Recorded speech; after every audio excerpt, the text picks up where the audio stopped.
Let me start by saying thank you so much for agreeing to the interview. My family and I thoroughly enjoy your concerts, have done so over the years. Oh, Al, we're thank going to you. start with you. Yes. You're welcome. We're going to start with you. You have been the musical director of the group since the beginning. Hmm. You're a rock band best known for Christmas music. How did that evolve into that, or has that always been the focus from day one? Good question. So I got a phone call from the gentleman who started this whole thing, Mr. Paul O'Neill. He called me in February of '95. So we're approaching the 30-year mark. And he asked me to come into the recording studio, and he had this project he was working on.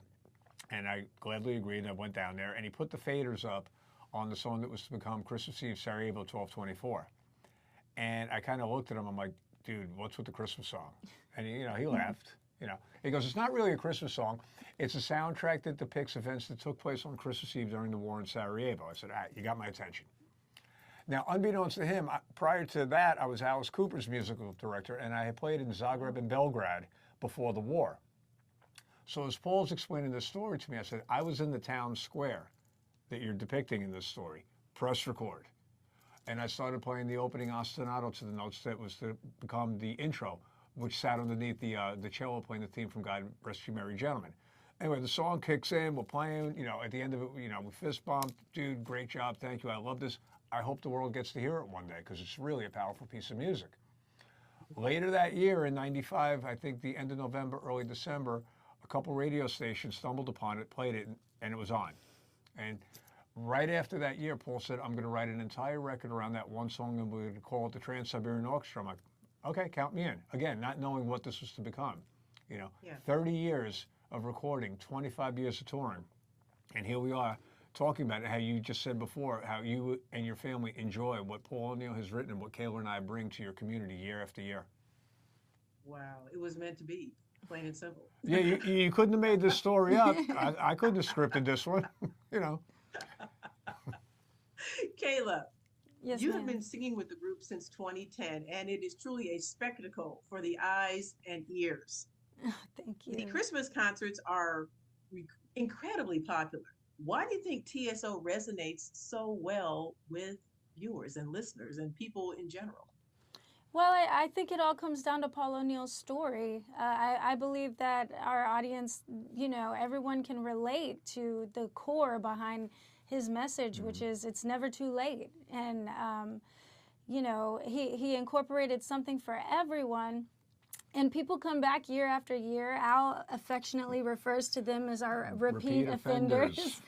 And then we always see some new faces, but it's just magical from our perspective, seeing the reaction on the audience face from, the pyro or an emotional song that someone may be singing. And relating to. Absolutely, absolutely. Al, this year marks a triple celebration for TSO, the 320s, as I like to call it.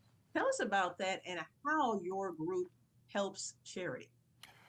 Well, this will be the 20th anniversary of the release of this story in the album The Lost Christmas Eve, which I can't believe it's 20 years since we recorded that. It went by so fast. Again, one of the favorites of the trilogy with the folks in the audience because they relate to the story and they've made this one part of their holiday tradition as well. The other 20 we just found out about was that we just hit, I think we sold our 20 millionth ticket, which that's nuts. you know. So, but you got to understand now, think about it. 20 million people have bought tickets to come see something that came out of the big brain of our boss, Paul O'Neill. It was a beautiful story. It was a great record, but you fast forward all these years, and 20 million people have come to the show, brought family members with them to shows, brought coworkers, friends, whatever it is. I mean, that's an amazing number, and I'm so proud to be part of an organization that keeps, we go out every year to make it a bigger and better show, and every year more and more people come out to see us. This story and this concert is just as relevant today as it was 25 years ago when we first brought it on the road. And the other 20 that you're referring to goes back to Paul O'Neill's thing with helping out. An incredibly generous, loving, kind human being that said, I'm going to take $1 from every ticket sold forever and donate it back to the community that we're in. Now, if we've sold 20 million tickets and it's $1 a ticket, you do the math, he didn't talk about changing things. He changed everything. So Fort Wayne charities, at least one will benefit from your concert. Agreed. Absolutely. That is phenomenal. Kayla, the Lost Christmas Eve tour is coming to Memorial Coliseum in Fort Wayne on November 15th. Any chance we can get a sneak peek of what people will experience? Honestly, Al and I are going to be just as surprised to see the production as everyone. We're focusing on the music while our production heads are, they're working year round to give you guys the biggest and best show possible. So when we step into that rehearsal arena, That's the first time. That's when our mind gets bended a little bit because it's pretty wild to see both productions going off simultaneously. And it's just an incredible thing. I can't wait to see what they have in store this year. You got to keep in mind that our department heads are incredible artists individually as well.